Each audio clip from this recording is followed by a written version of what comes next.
deportes y más.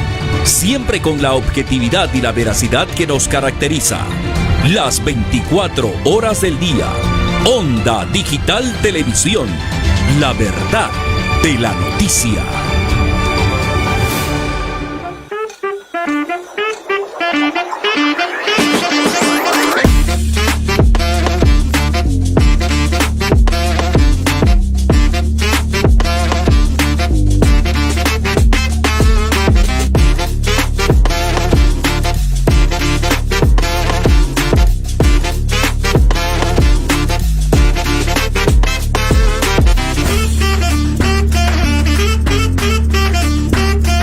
Muy bien, ahora presentamos, te escuchamos y está en la plataforma de televisión la doctora Olga Flores Moreno para la conducción del programa. Doctora, ¿cómo está? Bienvenida.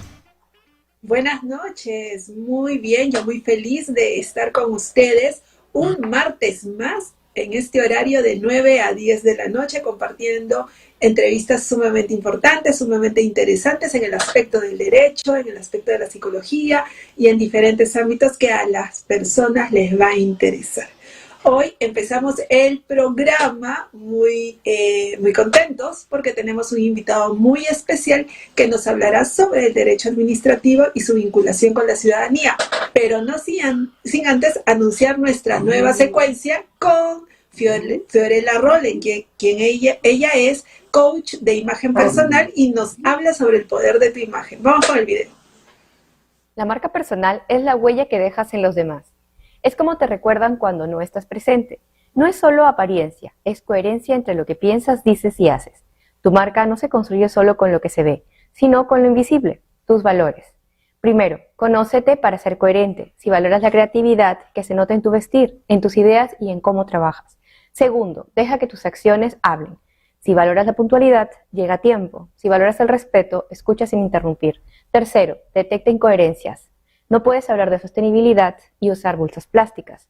No puedes hablar de bienestar y trabajar 14 horas al día. Cuarto, corrige en el camino. Un pequeño cambio puede fortalecer tu credibilidad. Y quinto, haz de tus valores tu sello personal. Si cumples tu palabra, esa reputación te abrirá puertas, porque cuando tus actos y tu esencia van en la misma dirección, tu marca se vuelve auténtica, sólida y memorable. Soy Fiorella Rollen, coach de imagen integral, y te lo recuerdo siempre. Tu esencia merece ser vista. Muchísimas gracias, Fiorella, y sigamos el tip de desarrollar nuestra marca personal. Pues bien, ahora vamos a tocar esta entrevista tan interesante que hemos preparado presentando al magíster Marco Moscol Borrero. Él es especialista en Derecho Administrativo y representa al Centro de Investigación Académica en Derecho Administrativo CIADA. Doctor Borrero, doctor Moscol, muchas gracias por haber aceptado nuestra invitación al programa y bienvenido. Hola Olga, ¿cómo estás? Buenas noches con todos los que nos ven y nos escuchan. Muchas gracias a ti, yo encantado de estar aquí y conversar y compartir las ideas que puedan ser pertinentes.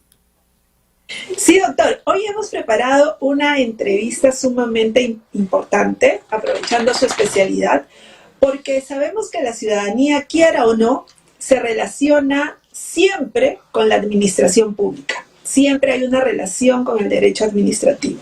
Desde que nacemos, cuando sacamos nuestras partidas de nacimiento, cuando, por ejemplo, queremos iniciar alguna actividad económica, tenemos que tramitar una licencia de funcionamiento.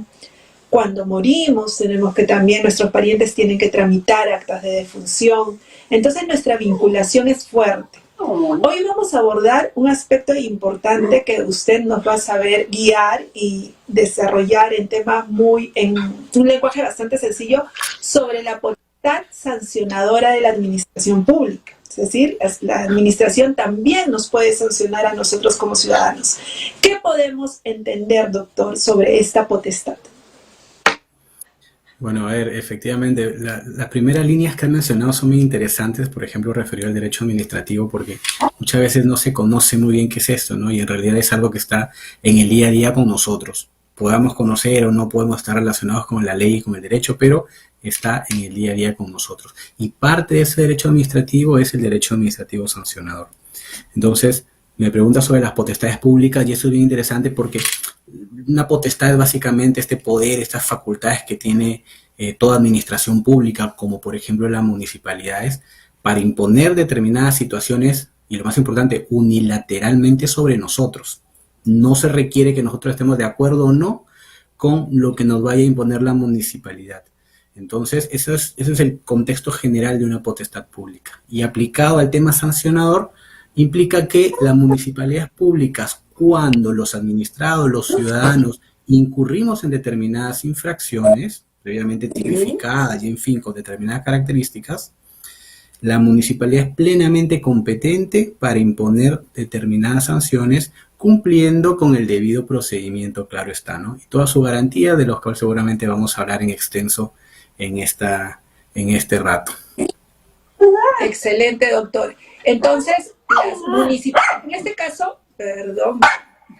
en este caso, las municipalidades pueden imponer sanciones, cumpliendo con un aspecto importante que usted ha señalado, las garantías que los ciudadanos y el público televidente debe de saber.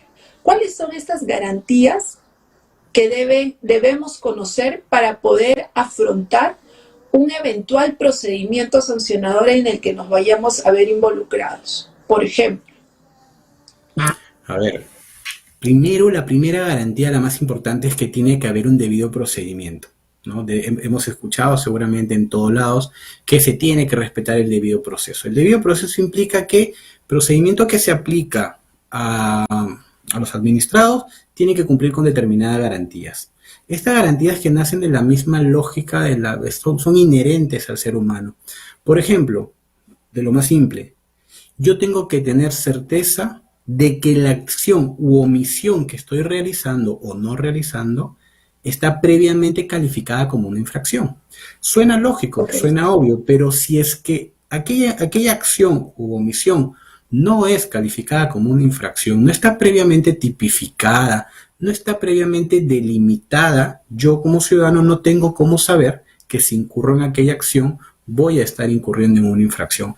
Entonces tiene que estar previamente delimitada, previamente tipificada, me tienen que decir perfectamente qué es lo que se me imputa, me tienen que dar un plazo para poder presentar mis descargos y en fin, todo un procedimiento, tengo posibilidad de impugnar esa sanción ante el superior jerárquico y en fin, una serie de garantías un poco más técnicas, ¿no? Como el principio de legalidad sancionadora, que de lo cual también vamos a hablar en largo. Exactamente, doctor, claro. Y mire, en doctrina he escuchado mucho que el debido procedimiento ahora es considerado también como un derecho fundamental para las personas, porque no se puede someter a la potestad sancionadora de la administración, que es fuerte. Por ejemplo, hablemos de multas económicas, hablemos de cierres de establecimiento, hablemos de decomisos de mercaderías, ¿no? En varios aspectos, sin que las personas puedan saber por qué se les sanciona, puedan poder ejercer su derecho de defensa, si lo trasladamos a un poco al derecho penal, ¿cierto? Totalmente, totalmente. De hecho, el debido proceso y aplicado al derecho administrativo sancionador, denominado como debido procedimiento, es un derecho fundamental. Y, por ejemplo, lo primero que nace por su propia esencia es que, por ejemplo, no pueden haber sanciones de plano. No pueden haber sanciones de plano. Es decir, si yo te voy a sancionar, tengo yo que necesariamente seguir todo un debido procedimiento. Y esto implica un tema bien simpático, que es que recordemos, lo hemos escuchado seguramente, que todos somos inocentes hasta que se nos pruebe lo contrario. Aplicado esto al derecho administrativo sancionador, esto está regulado como el principio de presunción de licitud. Es decir, se presume que yo he actuado conforme a ley, salvo que una administración pública, en este caso la municipalidad, me demuestre lo contrario. Y para que me lo demuestre, tiene que haber todo un procedimiento donde me lo tenga que demostrar, porque yo tengo la presunción que he actuado correctamente. Por ende, las sanciones de plano no pueden permitirse, digamos, ¿no? Y por ejemplo, aquí se me viene a la cabeza rápidamente cuando, digamos, en muchas ocasiones, por ejemplo, las multas de tránsito, escuchamos, me han puesto una papeleta, tengo que ir a pagarla, porque ya me han multado. Y no, esa papeleta de tránsito que nos colocan no es una sanción, es una imputación de cargos. Es decir, de todo el procedimiento que hay que seguir es la etapa inicial. Me están diciendo, tú has cometido determinada infracción y yo tengo la posibilidad de presentar descargos, continuar todo el procedimiento y eventualmente discutirlo y poder demostrarle a la administración pública que no es correcta la posición que ellos tienen. Entonces, lo más rápido, digamos, lo inherente es que las sanciones de plano están proscritas. Por lo tanto, el debido proceso resulta tener un protagonismo más importante en este tipo de procedimientos. Claro, y muchas personas optan, por ejemplo, por no contestar los descargos, en el ejemplo que usted ha puesto, doctor, porque consideran de que hay muchas nulidades que pueden aparecer, ¿no? Pero puede suceder que la administración pueda continuar con el procedimiento administrativo, el sancionador pueda sancionar a la persona y no se respetaron ninguna de las garantías. ¿Cierto? ¿Qué otra garantía tiene que conocer el ciudadano para saber ejercer sus derechos en el ámbito del procedimiento sancionador, doctor? O sea, hay muchísimas ya, pero voy a aprovechar que mencionaste en la pregunta anterior el derecho penal. Yo no pretendo hablar de derecho penal, es una rama a la que yo respeto mucho, pero lo cierto es que el derecho administrativo sancionador se nutre del derecho penal, porque al final del día nacen de lo mismo.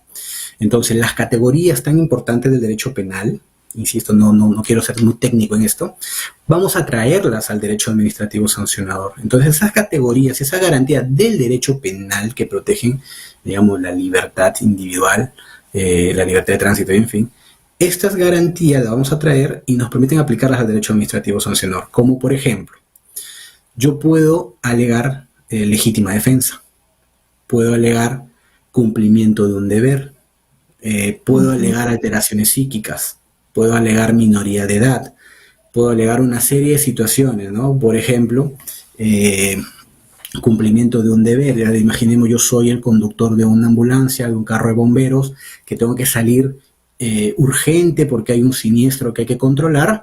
Claramente yo no voy a tener que respetar el semáforo en rojo o en todo caso la vía de circulación, me puedo meter en contra, como siempre lo vemos. Y eso significa que si a mí mañana como conductor de una ambulancia me imputan la infracción referida a pasarme un rojo, yo tengo como alegar que estoy dentro de una garantía que es el cumplimiento de un deber. Por lo tanto, estoy excluido de la responsabilidad. Y así hay muchas más, una más interesante que la otra. Ok. Doctor, pasando al tema de la actividad propia de la municipalidad. ¿Hasta qué punto llega la autonomía municipal para poder imponer sanciones a los administrados, a los vecinos, digamos, en términos más sencillos? ¿Qué tan autónomas son las autoridades? La autonomía es plena, porque esto parte de la Constitución. Es más, la misma Constitución regula a los gobiernos locales, a la municipalidades les da autonomía política, administrativa, económica, es decir, para autorregularse, ¿no? Entonces tienen autonomía plena, tienen autonomía para fiscalizar, tienen autonomía para determinar infracciones, tienen autonomía para determinar las sanciones correspondientes a esas infracciones y en fin, todo esto además regulado bajo el mando de las ordenanzas municipales y demás, ¿no? Pero esta autonomía luego se ve trastocada cuando se aplica en la práctica, como ya veremos más adelante seguro, porque lo que en teoría debería aplicarse no termina aplicándose correctamente en la práctica y resultan básicamente muchos abusos de lo que hemos escuchado bastante. Exactamente. Doctor, y vamos a la práctica. Tipos de conductas infractoras, tipos de conductas que los ciudadanos debemos evitar para no poder incurrir no poder caer en algún procedimiento administrativo sancionador. Aquí estoy tentado a hacer una pequeña aclaración aquí y siempre la hago cada vez que me invitan a dar una charla sobre esto. Es sobre lo que realmente se debe entender sobre sanción. Es decir, muchas veces nosotros, digamos, de a pie, el ciudadano de a pie dice, me han sancionado, por ejemplo, y resulta que no tenía licencia de funcionamiento y me han sancionado cerrándome el establecimiento. O no tengo la autorización municipal para construir una obra y me han sancionado porque me han paralizado la obra. O no tengo autorización para comercio ambulatorio y me han sancionado quitándome mis productos. Bueno, esos pequeños ejemplos que he puesto no son realmente sanciones. Yo creo que hay que partir de esa premisa. ¿Qué es una sanción? Una sanción como tal tiene un objetivo único, que es el castigo. Suena duro, pero es la verdad. El castigo. Yo te sanciono y te castigo. Si yo te cierro tu establecimiento porque no tenías licencia de funcionamiento, yo no te estoy castigando. Lo que pasa es que nunca debiste abrir porque no tenías licencia de funcionamiento. Simplemente restauro la legalidad y regreso al punto en el que no estás infringiendo la norma. Si yo te quito, te decomiso tus productos porque no tienes autorización para, digamos, vender en la vía pública, no te estoy sancionando, te estoy restaurando la legalidad. La sanción viene a ser ese carácter punitivo de castigo. Cuando, por ejemplo, yo te sanciono, además del decomiso, te sanciono con una multa. Esa multa claramente es un castigo, ¿no? El que tenga yo que pagar un dinero por una conducta que la sociedad entiende que está mal, sí es un castigo. Entonces, dicho eso, o esa pequeña aclaración, las sanciones como tal, en principio pueden ser varias, pero por lo menos vamos a agruparlas en tres. Las sanciones pecuniarias, que son básicamente multas, ¿no? La más básica, la más simples de aplicar, graduadas, en fin, graves, leves, muy graves, en porcentajes de OITs y demás. Sanciones rescisorias, que por ejemplo, a ver, en el colegio de abogados, si yo me comporto mal, éticamente mal, me sancionan, por ejemplo, con un mes de suspensión en el cargo, digamos, como abogado, o perdón, de la autorización para ejercer, sí es una sanción. Entonces, habrán otras, por ejemplo, en los fueros militares, ¿no? En los fueros, a las personas que están en los fueros, no, digamos, en los centros penitenciarios, quizá haya otro tipo de sanción. Pero bueno, más allá de eso, a nivel municipal hay varias, interminables. Podemos dar muchos ejemplos al respecto. Pero, doctor, qué interesante lo que ha dicho, porque en realidad el común de las personas consideramos que el cierre de un establecimiento es una sanción. Considerábamos esto, pero en realidad es una medida restauradora al hecho natural, ¿no? El que nunca debió modificarse, ¿cierto? Por ejemplo, el que habla un establecimiento sin seguir las medidas de seguridad y por eso se te clausura el establecimiento comercial, digamos, o una discoteca. Entonces, tú no debiste abrir nunca, para entender lo que nos dijo el doctor, nunca debiste abrir ese establecimiento y lo que hace la autoridad es decir, ok, vamos a restituir la situación al momento en el que estaba. Doctor, una consulta, un caso práctico y un caso que alguna vez he escuchado, ¿no? Los temas de los ruidos molestos, ¿cierto? Los vecinos a veces no seguimos las normas de nuestra comunidad y hacemos fiestas pues a altas horas de la noche o pasando las horas permitidas por las ordenanzas municipales y creemos de que eso se nos está permitido. ¿Cómo actúa la potestad sancionadora en ese momento? ¿Cuál es el primer paso? Bueno, el primer paso viene a ser va a sonar un poco feo, pero digamos la denuncia, ¿no? El avisar, ¿no? El acusete, vamos a ponerlo así. Lo que pasa es que los procedimientos sancionadores cuando se inician puede ser de dos tipos, o instancia de parte o en todo caso de oficio. En este caso, cuando instancia de parte podría ser, en el ejemplo que me colocas, un vecino o una vecina que obviamente se ve un poco fastidiada, molesta por los ruidos, hace un llamado a la municipalidad y viene fiscalización. Y mira tú, por ejemplo, que lo que hace fiscalización eventualmente es procurar que se baje el ruido o cancela el espectáculo, lo que fuera. Pero mañana o pasado mañana va a llegar una imputación de cargos si es que se ha superado los decibeles para imputar cargos. Y habrá que iniciar todo un procedimiento al respecto. Presentar descargos, en fin, informe final de instrucción y todo lo que corresponda.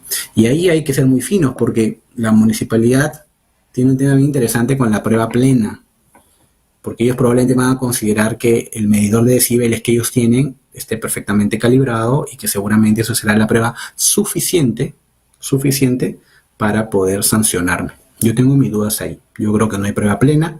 Yo creo que el estándar de prueba para poder destruir mi presunción de inocencia tiene que ser mucho más alto, de un 99.99%, sin duda alguna. Pero no pasa eso en en la realidad.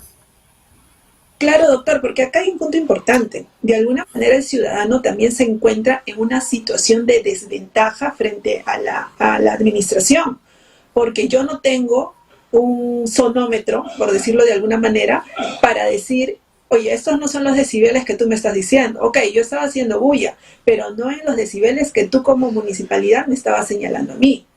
Entonces, considero ahí que el administrado o el ciudadano sí se encuentra en una situación de desventaja frente a los medios probatorios o la potestad que tienen las entidades para poder instaurar sus procedimientos administrativos sancionadores. 100%. De hecho está prohibida y debería estarlo, y así debería mantenerse la prueba tasada. No existe una prueba tasada, prueba plena, que me digan, por ejemplo, es que esta es. Vamos a ir a un ejemplo un poco, vamos al lado de Sunafil. Es un tema... Aquí le pido algo. Por favor, explique qué es una prueba tasada y una prueba plena para las personas que están, porque ahí sí nos volvemos más técnicos y van a decir, ok, me están complicando la vida. A ver, ¿qué es una prueba tasada y una prueba plena? Vamos a ponerlo así. Uh-huh. Yo he mencionado que todos partimos de la presunción de licitud. Se presume, el Estado debe presumir que yo he actuado bien. Entonces la municipalidad debe ser quien destruya mi presunción de licitud. Debe demostrarme que yo he actuado mal. Para poder demostrármelo necesita determinados medios probatorios. Y eso no hay una norma, no hay una ley en ningún sector que diga, si tú, administración pública, tienes esta prueba, suficiente. Con eso es suficiente para demostrar que el señor Marco Moscola ha incurrido en esta infracción. Como no existe eso, a eso le llamamos prueba plena o prueba tasada. No existe la prueba plena o prueba tasada. Tiene que ser un conjunto de medios probatorios que permitan destruir mi presunción de licitud. A eso me refería con la prueba tasada. Ok. ¿Nos iba a dar un ejemplo sobre Sunafil?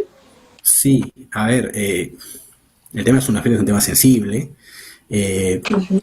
Pero lo cierto es que cuando Sunafil va y hace sus inspecciones, lo que levanta es un acta elaborado por ellos. Ya, vamos a salir de Sunafil para no entrar en temas muy laborales, pero vamos al Ministerio de la Producción. El Ministerio de la Producción, imaginemos, estamos en Chimbote, vienen las embarcaciones artesanales con sus anchovetas, en fin, van a descargar. Viene el fiscalizador, viene con un acta y empieza a rellenar y dice, bueno, vamos a pesar la anchoveta. Resulta que, bueno, en paréntesis, en el tema de las anchovetas no pueden medir más de 12 centímetros y los que midan menos, ya entra uno, se incurre en una infracción.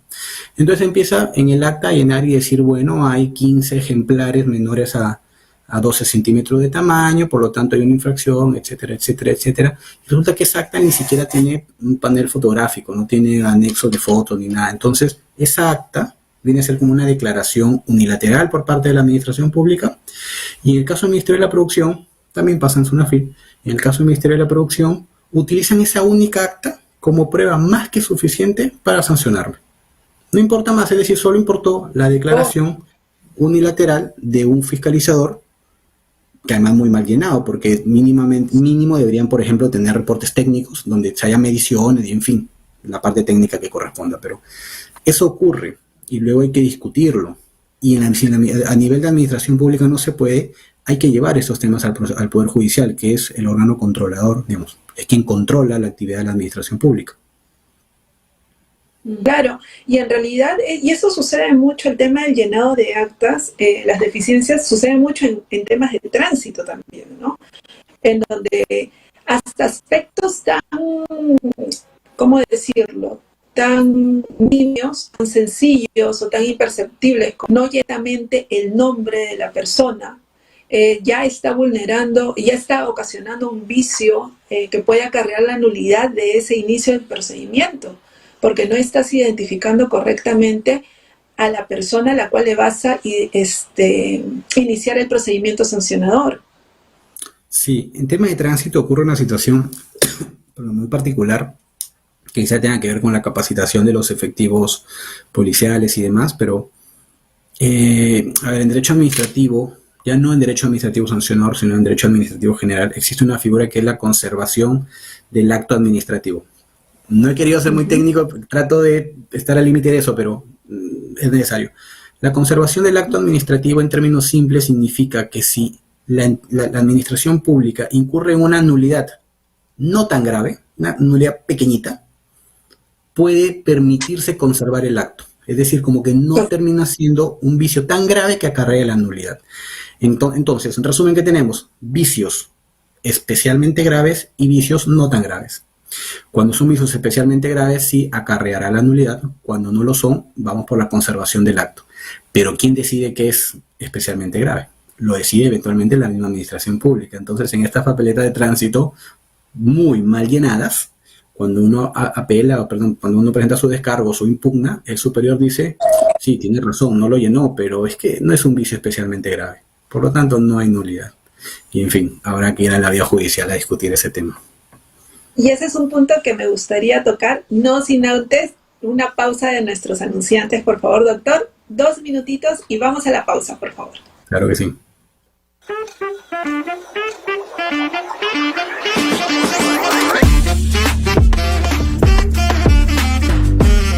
Hola, ¿cómo están? Los saluda Olga Flores y los invito a vernos todos los martes a las 9 de la noche, donde siempre tendremos un programa especial para ustedes. Te escuchamos por Onda Digital TV y todas nuestras señales de cable en Lima y a nivel nacional. Los esperamos.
Adelante, doctora.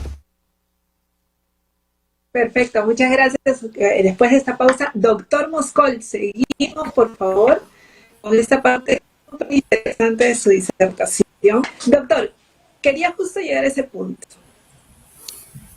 Se inicia el procedimiento sancionador entendiendo que se van a respetar las garantías de los ciudadanos o ellos van a hacer que se respeten, y más aún escuchando este programa, sabiendo del doctor Moscol que existen una serie de garantías que deben ser observadas, pero termina el procedimiento sancionador con un pronunciamiento en contra, ¿no? Un pronunciamiento no esperado.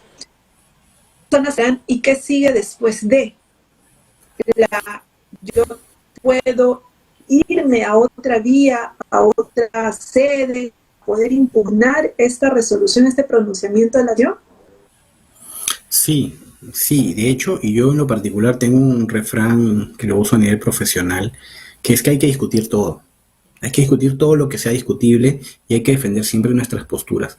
Muchas veces pasa que inclusive por cuestiones irrisorias preferimos eventualmente pagar porque quizás salga más barato, pero hay que discutirlo todo.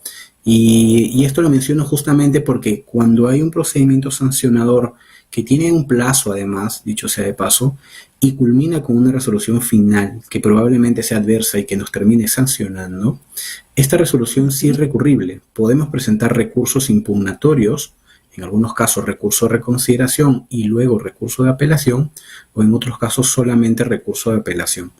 Hay unas diferencias técnicas que creo que ahorita no viene mucho al caso, pero lo cierto es que sí se puede recurrir, y esto va, en el caso de recurso de reconsideración, ante el mismo órgano que nos ha sancionado, digamos, con fundamento en una nueva prueba, y en cambio el recurso de apelación es ante el superior jerárquico para que eventualmente con un mejor criterio pueda revocar o declarar nula la sanción impuesta. Pero inclusive si el superior jerárquico confirmara la resolución del órgano sancionador y finalmente se confirma la sanción, podemos discutir el tema en la vía judicial. Podemos llevarlo ante un juez a través del proceso contencioso administrativo, en el cual el juez será quien revise la legalidad del procedimiento administrativo sancionador. Cosa distinta es, y eso lo dejo ahí nada más, cosa distinta es si esa resolución de sanción se suspende o no se suspende con la presentación de mi demanda judicial.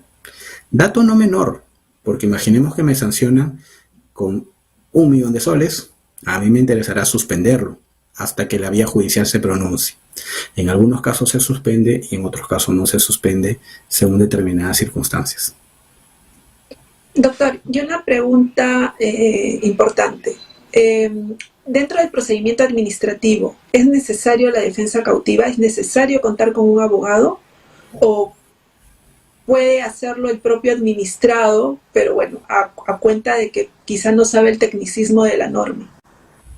No, no es necesario la defensa cautiva. Hace algún tiempo los recursos impugnatorios tenían que ir con firma de abogado, hoy ya no es necesario.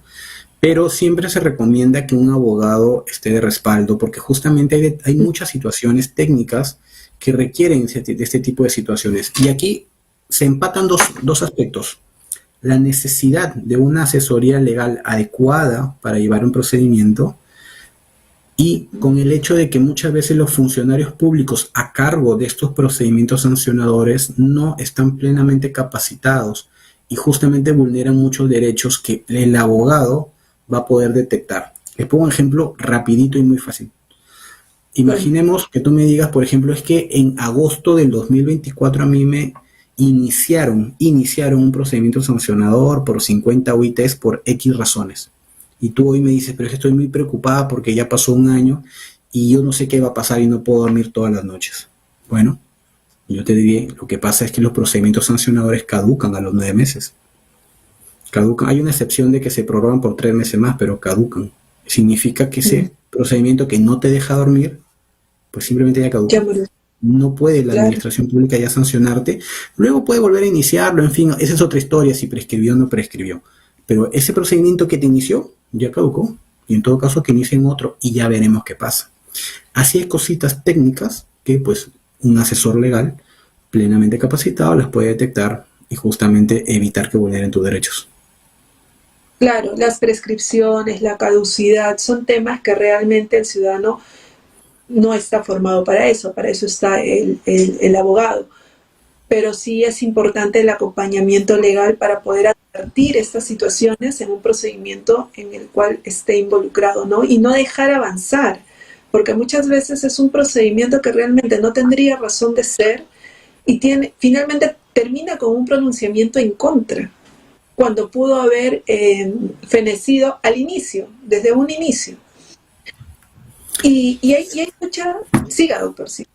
No, sí, y te iba a mencionar que inclusive a veces el abogado no solamente está para defender las posturas, si bien es cierto, yo digo hay que discutir todo, lo cierto es que en la práctica también es un tema de costo-beneficio. ¿Qué pasa, por ejemplo, si tú me dices, ya, me han iniciado un sancionador donde probablemente tengo que pagar 50.000 soles? Yo te digo, ok, pero mira tú que ha salido una ordenanza municipal que hay amnistía y te descuentan el 98% de esa multa, de esa sanción. Y te tocará pagar 65 soles, por ejemplo. Tú me dirás, bueno, no sé, lo pago y me saco el problema. Entonces esas cositas también por lo general tiene acceso el abogado, sea para una postura o para la otra, por eso es importante estar asesorado legalmente. Doctor, y una consulta, con las modificaciones a la norma del procedimiento administrativo, ya hay un principio de responsabilidad, ¿cierto? En donde los funcionarios deberían ser responsables de sus actuaciones también. ¿Hasta qué punto, dentro de su experiencia, los funcionarios se hacen responsables por decisiones no motivadas o trabajos deficientes realmente para con el ciudadano? ¿Usted ha visto que realmente haya exigido el cumplimiento de esa responsabilidad por parte del funcionario servidor público? A ver, aquí me abres un abanico de situaciones que podría hablar horas de esto, ¿eh? Porque, a ver, si hablamos de responsabilidad como tal, podemos distinguir, por ejemplo, la responsabilidad patrimonial de la administración pública, es decir, una administración pública me genera un daño, no necesariamente un sancionador, sino me genera un daño. Otra posibilidad es la responsabilidad que incurre el funcionario que me inicia, por ejemplo, un sancionador incorrectamente. Y tercero, en todo caso, sería la responsabilidad funcional del servidor público, el funcionario público, por ejemplo, que deja caducar un procedimiento sancionador en el que probablemente sí me tenían que sancionar, yo sí fui infractor, tenía todo claro para que me sancionen, pero bueno, se le pasó el plazo. Eso también es otro tipo de responsabilidad. Entonces, cada una de esas tres es todo un mundo. La primera, responsabilidad patrimonial del Estado por algún daño que me pueda haber generado, nunca lo he visto. En el Perú no hay ningún caso en el cual la administración pública haya respondido patrimonialmente por daños. Por un tema muy sencillo, porque dicen que todos sus actos son jurídicos, o sea, no hay antijuridicidad. Es decir, todo es un daño permitido, porque digamos es propio de la administración pública. En el segundo supuesto, si es que se trata de un procedimiento sancionador que me iniciaron mal, que en fin, yo nunca debí estar ahí y he tenido diversos gastos y demás, bueno, es un daño que tengo que soportar yo, no la administración pública. Y en el tercer escenario, en el que, por ejemplo, un funcionario público dejó caducar un procedimiento administrativo sancionador, en el cual Marco Moscol era claramente responsable, era infractor a todas luces y tenía que pagar una multa enorme, pues bueno, se le pasó el plazo, no va a poder sancionarme. En ese caso, sí, al funcionario público lo harán responder disciplinariamente en todo caso. Ok, comprendo. Entonces son tres tipos o tres aspectos de responsabilidades que se podrían analizar, pero desde mi punto de vista crítico, doctor, con el debido respeto a nuestra normativa y a nuestro ordenamiento jurídico, de la cual soy muy respetuosa, el no sancionar acciones deficientes por parte de muchos funcionarios y servidores públicos contra ciudadanos, porque realmente a veces uno no toma conciencia de lo difícil y la carga emocional que significa para una persona estar sometido a un procedimiento administrativo sancionador. Más si no eres abogado. Imaginemos nosotros los abogados que estamos día a día con el conflicto, tratando de resolver los problemas de las personas, pero imaginemos personas que no tienen nada que ver con esto y de un momento a otro se pueden ver involucrados en procedimientos deficientes en realidad, o que no les corresponden, no digamos a los procedimientos correctos, ¿no? Que sí tienen un trámite regular y sí son justificados, pero sí hay muchos procedimientos que realmente son corregidos, quizá no en la instancia administrativa porque ellos mismos no se van a corregir, pero sí en instancias superiores por el Poder Judicial o hasta por el Tribunal Constitucional han sido corregidos. Te pongo un ejemplo bien simpático, a ver, no va el tiempo de resolverlo, pero lo dejo sobre la mesa. Dentro de la responsabilidad de los infractores, vamos a poner Marco Moscol es el infractor, existen eximentes de responsabilidad establecidos en la ley. Eximente de responsabilidad, es decir, si yo acredito estar en esa causa de eximencia, en ese eximente de responsabilidad, yo estoy liberado de responsabilidad. Uno de los tantos es el error inducido por la administración pública. Es decir, Marco Moscol hizo lo que hizo porque la misma municipalidad, por ejemplo, me indujo a error. Eso hace que Marco Moscol esté exento de responsabilidad.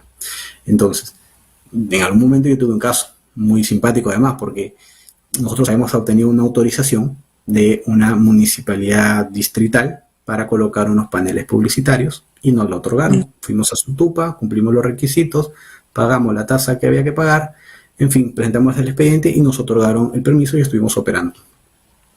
Un mes, 2 meses después llegó la Municipalidad Metropolitana de Lima y dijo, ¿dónde está tu permiso? Acá está. No, es que yo no sé, ese papel no sé quién te lo ha dado, el competente soy yo. Y yo no te he dado licencia, por lo tanto, yo te voy a primero que ya no uses ese panel, y segundo, te voy a iniciar un sancionador. Entonces nosotros entramos en un problema, porque resulta que el error había sido inducido por la administración pública, en este caso por la distrital. Fue una causal que eventualmente se pudo aplicar. Claro, que asumió una competencia que no tenía.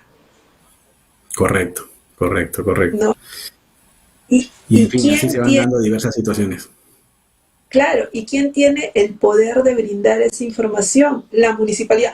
Obviamente, el ciudadano pues puede averiguar, pero ¿hasta qué punto? Si la municipalidad te está diciendo, yo soy competente, y te está dando la licencia, de alguna manera hasta el funcionario está usurpando funciones que no le corresponden. Totalmente. Y si estamos en ese problema es porque la misma administración pública, con diferente nombre, ¿no?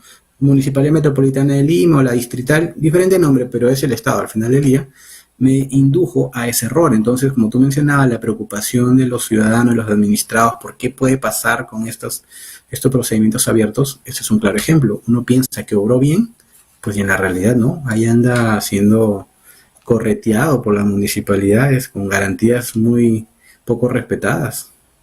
Doctor, y eso tiene que ver mucho con, y acaba de tocarlo, un punto muy importante con el tema de las garantías, ¿no? De lo predecible que deberían ser las decisiones de las autoridades. Es decir, yo espero que las decisiones, o sea, mi confianza está en la administración, en el que maneja, en el que gestiona. Entonces, yo espero que sus decisiones sean predecibles como en las decisiones anteriores. Entonces, ¿qué me garantiza que yo al iniciar un procedimiento administrativo, en este caso no sancionador, sino administrativo, no pueda caer en un sancionador? Y a eso iba, doctor, con el ejemplo que usted me está dando, la necesidad de que la responsabilidad de los funcionarios se materialice. ¿Por qué? Porque no hay consecuencias sobre tus actuaciones, estas actuaciones no se van a disuadir. O sea, usted ha manifestado un claro ejemplo de cómo ha terminado en un procedimiento administrativo sancionador sin querer, sin pensar y habiendo actuado de acuerdo a toda la normativa o el reglamento que puede tener la comuna, que es su tupa. Sí, y por ejemplo, a ver, yo puedo entender que yo de verdad puedo entender que los funcionarios públicos encargados de esto tengan que abrir expedientes sancionadores por diferentes razones, probablemente porque el no hacerlo sería una inconducta funcional. Yo lo puedo entender, pero hay determinados escenarios, como por ejemplo, las normas señalan que la caducidad se determina de oficio.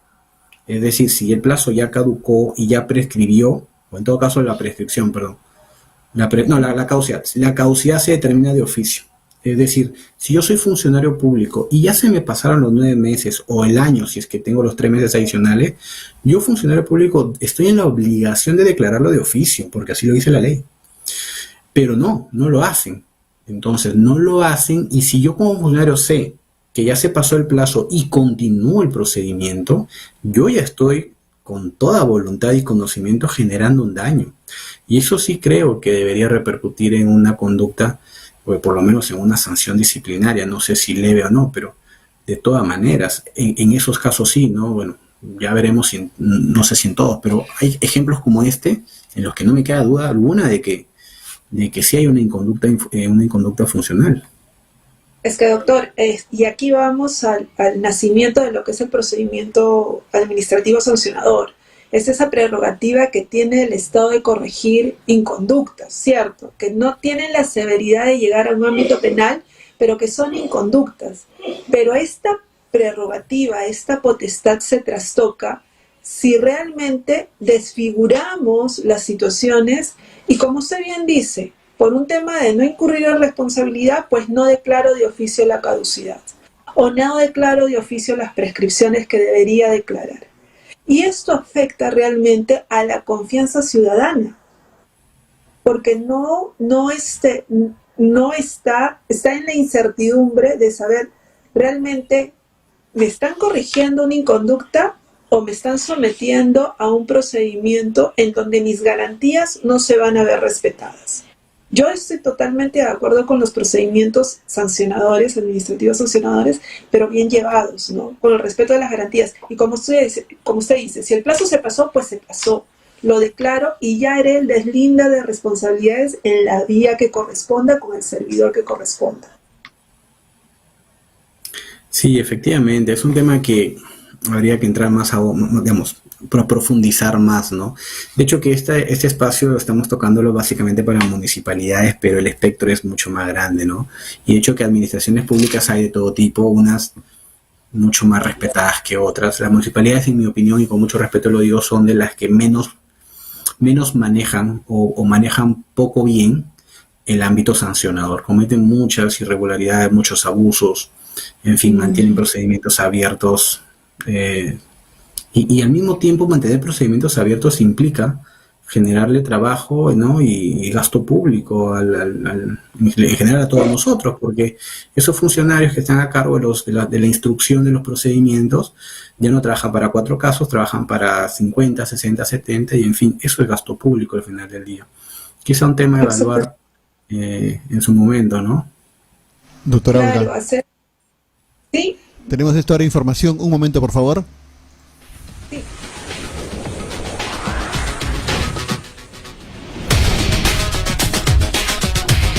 Bien, informarles a ustedes, en estos momentos se ha producido un triple choque en el Metropolitano. Estamos viendo imágenes que llegan a través también de las redes sociales.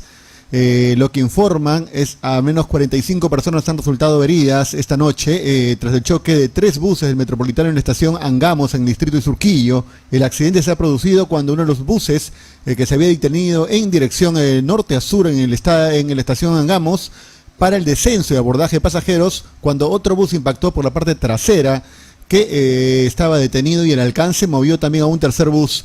Hay personas heridas que están siendo trasladadas en estos momentos a los nosocomios más cercanos.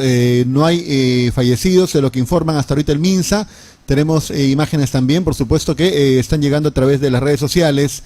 Fuerte choque que se ha producido en la estación Angamos. Reiteramos la información entonces, un triple choque del Metropolitano que se ha producido en esta estación.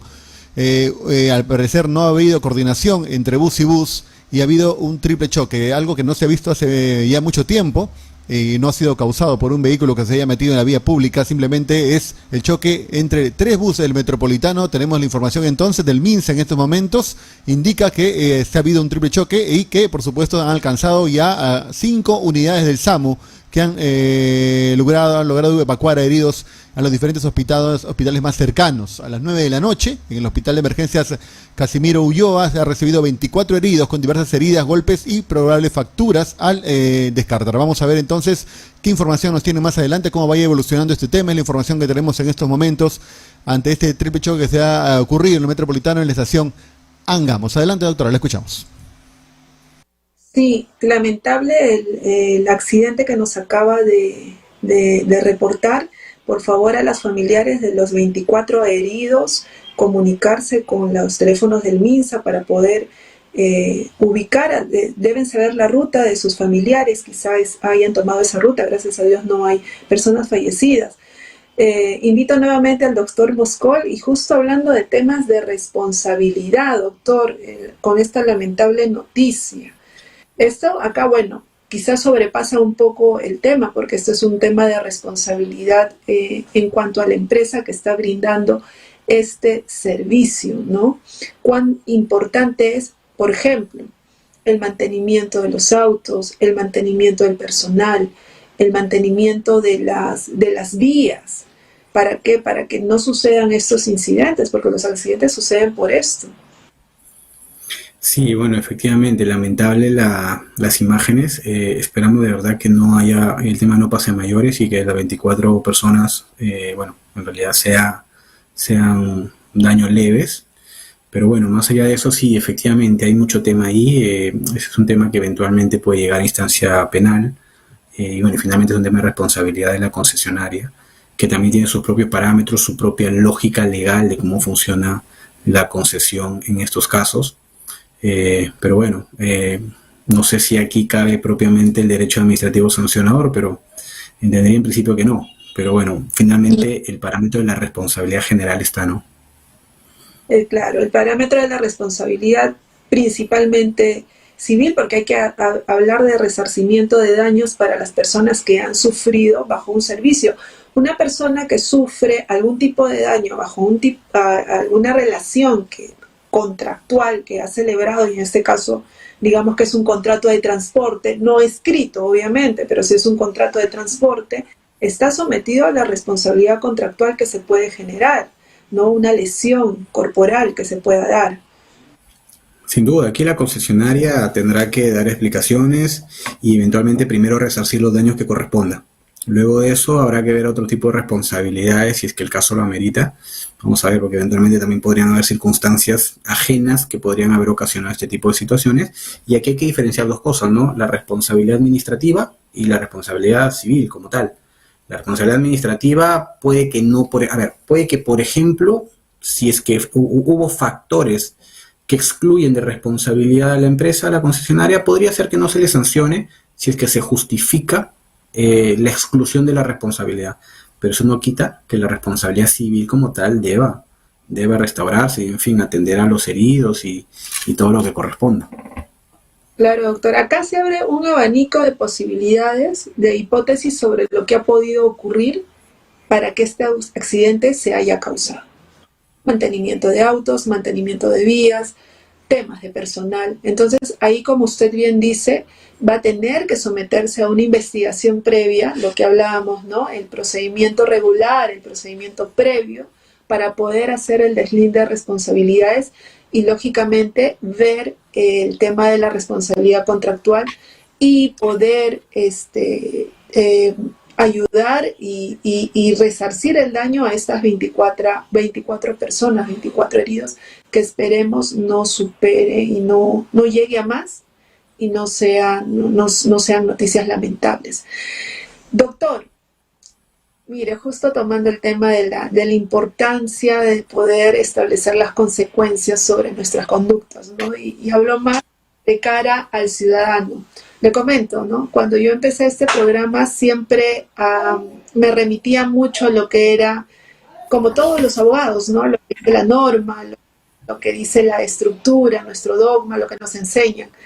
Pero cuando tú ya ves y vas viendo la realidad y vas escuchando a las personas, te vas dando cuenta que la realidad supera cualquier regulación, ¿no? Entonces, la percepción que tienen las personas hoy en día de nuestra administración, de estos procedimientos, no es muy grata y usted lo debe saber. Entonces, ¿qué llamado, qué mensaje usted podría darle a nuestros televidentes con respecto a, primero, cómo evitar verse involucrados en algún procedimiento sancionador y de verse involucrados, qué es lo primero que deben hacer?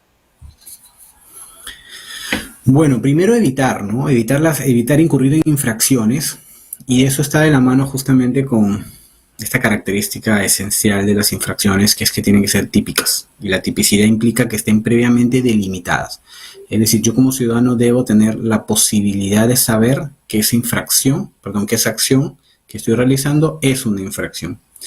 Esto me abre un paréntesis pequeñito, por ejemplo, para lo que se denomina error de prohibición, ¿no? Que básicamente significa que es que yo no sabía que la acción que yo estaba realizando era una infracción o que estaba prohibida. En este punto hay un tema muy tenue o un límite muy ligero, porque no es que no sabía, es que también yo debía estar en la posición de saberlo.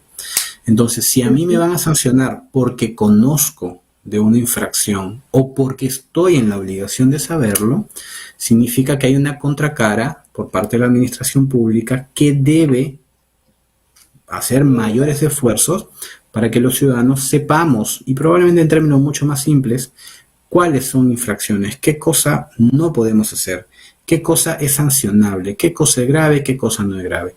Y, en fin, este tipo de actividades propias de la administración pública. Por mi parte, hoy por hoy, hasta que el panorama cambie, lo que puedo mencionar es que la administración pública eventualmente va a iniciar sancionadores cuando considere que hay indicios.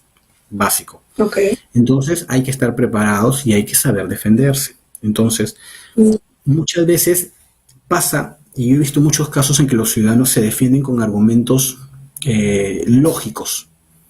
Es que yo no dije, señora municipalidad, yo no dije, yo no fui, así no fue, la señora lo dijo. Y esos argumentos no sirven para este tipo de situaciones. Lo que sirven son los argumentos jurídicos. Entonces hay que saber entender bien eso, y por ende hay que estar asesorado adecuadamente, pues, para poder defender las posturas. Doctor, y hablando del asesoramiento adecuado, ¿dónde lo podríamos encontrar para los televidentes que lo han escuchado y no hemos dado el tiempo de poder abrir las preguntas?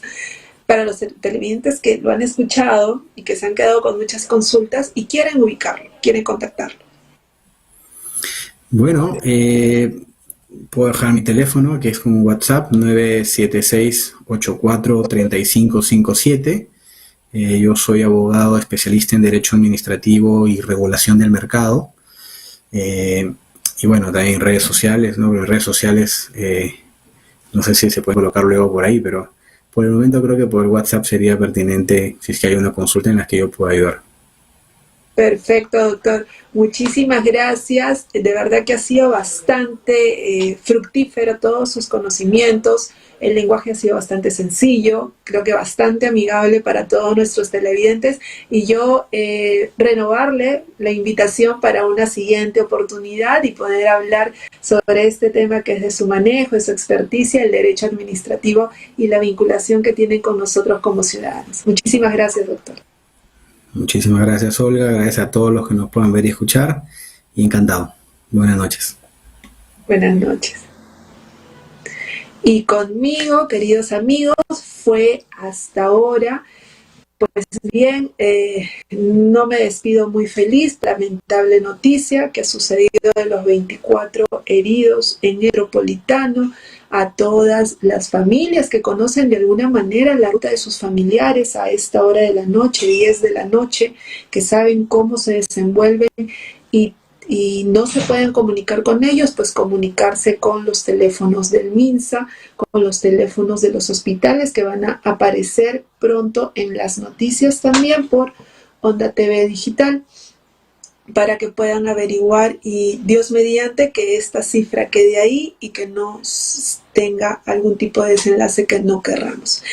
Y bueno, simplemente darle las gracias por acompañarnos y no se olviden que si tienen algún problema legal pueden contactar a la consultora Flores y Flores Integral Consulting al 987-236-960, que gustosa yo les voy a atender y mi equipo de profesionales también. Muchísimas gracias. Hasta el siguiente martes.